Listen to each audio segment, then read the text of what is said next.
I am Ferdinand Marcos, and I am the President of the Republic of the Philippines. I stand today on behalf of 110 million Filipinos.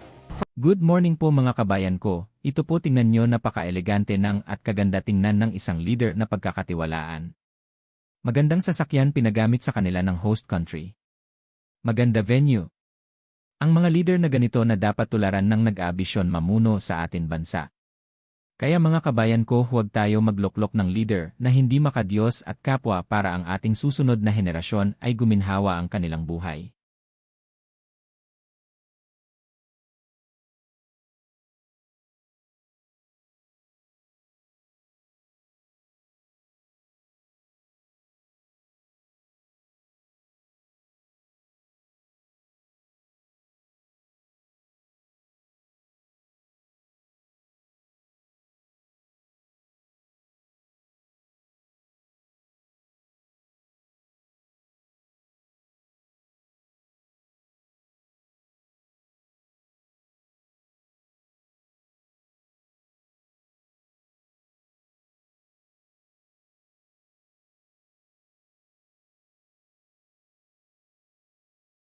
The Honorable Datu Seri Anwar bin Ibrahim, and allow me on behalf of all of us to take this opportunity to thank you for your gracious hospitality and kindness as this year's chair.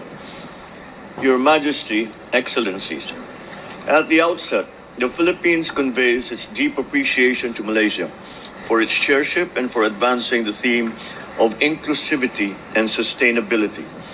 This theme aptly reflects not only the aspirations of our region, but the shared responsibilities that we must embrace in today's evolving global landscape. In an era marked by sometimes dizzying transformation, we are reminded that while progress can uplift nations, there is also a risk of leaving segments of our society behind. Inclusivity, therefore, must not be treated as an ideal that is achieved by development. It is the foundation upon which sustainable and resilient growth is built. In the Philippines, our national strategies help define our path towards deeper stability and security.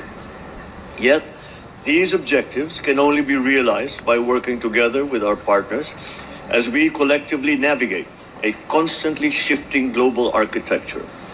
Sustainable growth requires that we invest in our people.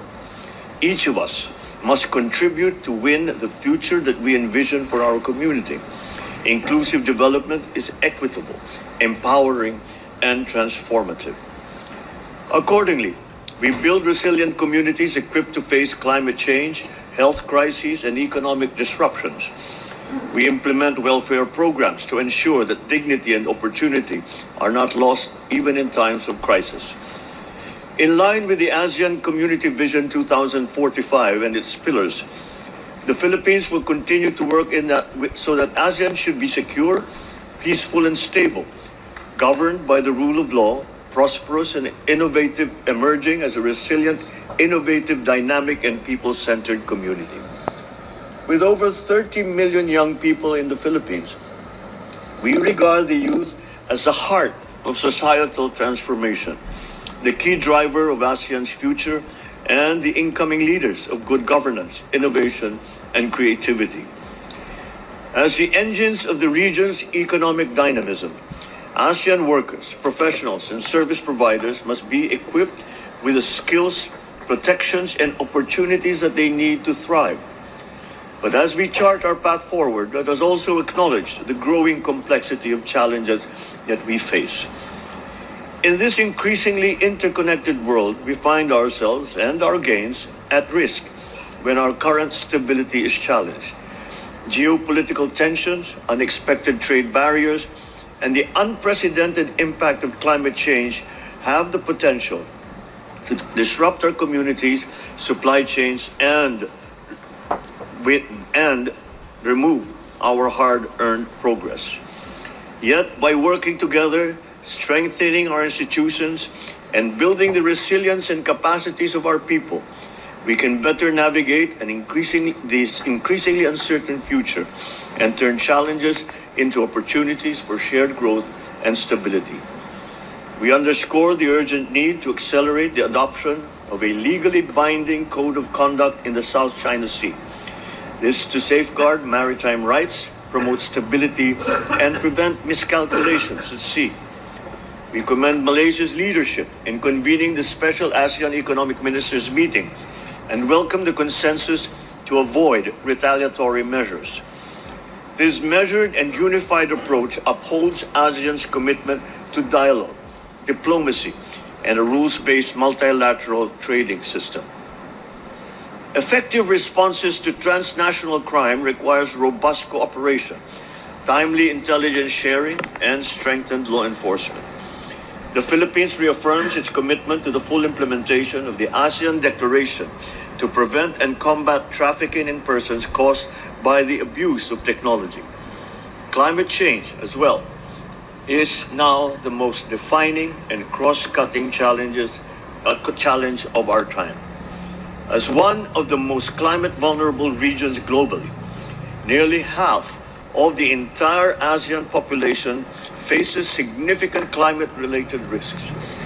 As the host of the board of the Fund for Responding to Loss and Damage, the Philippines will continue to advocate for scientific and evidence-based, investment-led, and transformative solutions to the climate crisis. In this regard, we urge ASEAN's partners to scale up predictable and accessible and adequate climate finance to enable ASEAN to realize its climate ambitions and safeguard the future of our communities. We also call for deeper regional cooperation to address these emerging and transboundary challenges.